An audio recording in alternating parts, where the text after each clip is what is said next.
मटकियों में दही रखा था कि मैया ने देखा कि लाला दही मांग रहे हो हैं। मैया बोली लाला अभी मैं तुमको दही दूंगी।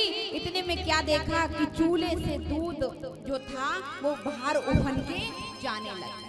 मैया ने गोद में बैठो कन्हैया को एकदम ठसक दियो और चूल्हे के पास पहुंच गई। अब कन्हैया को गुस्सा आ गई कि मैया को पूत तो प्यारो है ना, दूध ज्यादा प्यारो है। इसलिए एक घर के आंगन में लोड़ा पड़ा और वही लोड़ा उठाए और दादू सास की हाथ की जितनी भी मटकियां थी कन्हैया ने चट चटाचट सब फोड़ दी। अब मैया जैसे ही लौट के आई, अब मैया ने देखी और ये दारी के ने सारी मटकियां फोड़ दी। सभी माखन घर में पितरों पड़ो। अब पहले तो मैया को देख के हंसी लगी। बच्चा जब गलती कर देता है तो माँ को हंसी आती है। पहले तो मैया हंसी मन में कि देखो तो या को मैंने गोद में से उतार दी, सो दारी के ने सब मटकियां फोड़ दी। फिर मैया ने अगले क्षण सुना कि अगर हंस के इसको टालूंगी तो ये ऐसे ही गलती करता रहेगा। इसलिए मैया को गुस्सा आ गई। सो मैया ने ले जा करके कन्हैया को पकड़ा और कन्हैया को ऊखल से बांधा।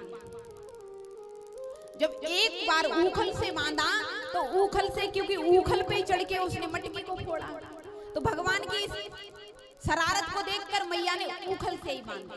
जब मैया कन्हैया को ऊखल से बांधने लगी तो 2 उंगल रस्सी कम पड़ रही है।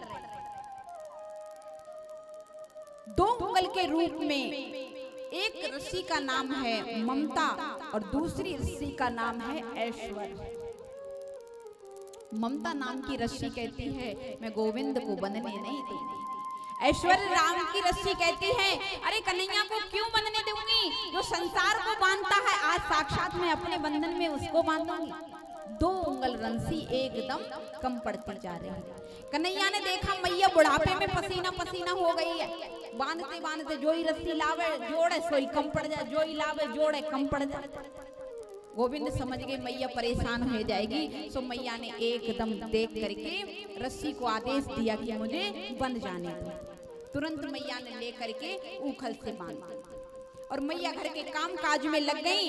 कन्हैया ने देखा एक वृक्ष इधर खड़ा है और एक वृक्ष इधर, और जाकर के घुटमन घुटमन ऊखल को पलट लिया। पहले बड़ी सी ऊखल बड़ा बनती थी, खड़ी होती थी, अब तो जमीन में देखिए देखने को मिलती है। पहले बहुत बड़ी ऊखल हुआ करती थी जिसमें खड़े होकर धान कूटा जाया करता था। कन्हैया ने डाल लिया और दोनों वृक्ष के जा करके दोनों वृक्षों में अड़क लिया और एकदम जोर से झटका मारा कि दोनों वृक्ष टूट के गिर पड़े। जब वृक्ष टूट के गिरे तो उन वृक्ष से दिव्य पुरुष निकले, मणिग्रीव और नलकूबर। ये दोनों यमलार्जुन बन गए थे। संत के अश्राप से दोनों जड़ बन गए थे। प्यारे ये जड़ क्यों बन गए जानते हो? कभी भी हमें जल में नग्न अवस्था में स्नान नहीं करना चाहिए। जल में अगर कहीं भी आप अपने घर में 4 दीवार के अंदर भी स्नान कर रहे हैं माताएं, कोई भी कभी भी नग्न अवस्था में स्नान मत किया करो। चाहे 2 उंगल की कोपीन अपने बदन पे डालो, लेकिन हमेशा कोपीन पहनकर ही स्नान करना चाहिए। ये मणिग्रीव और नलकूबर ये दोनों स्नान कर रहे थे नग्न अवस्था में, इसलिए संत ने आदेश दिया कि तुम जड़ों की तरह नग्न अवस्था में स्नान कर रहे हो, जाओ तुम दोनों जड़ बन जाओ। जब दोनों जड़ बन गए तो दोनों रोने लगे, संत की शरण में आए और गिर पड़े। अरे बाबा कुछ ऐसा बताओ कि हमारा कल्याण हो जाए। तो संत ने कहा कि अश्राप तो अभ्यर्थ नहीं जाएगा, लेकिन इतना आदेश है कि हाँ भगवान के आंगन में जाकर के तुम दोनों वृक्ष बनोगे और उनका जब स्पर्श होगा तो तुम दोनों दिव्य पुरुष में आकर परम ज्योत के धाम को चले जाओ। तो वही भगवान ने ये ऊखल की लीला इसीलिए की थी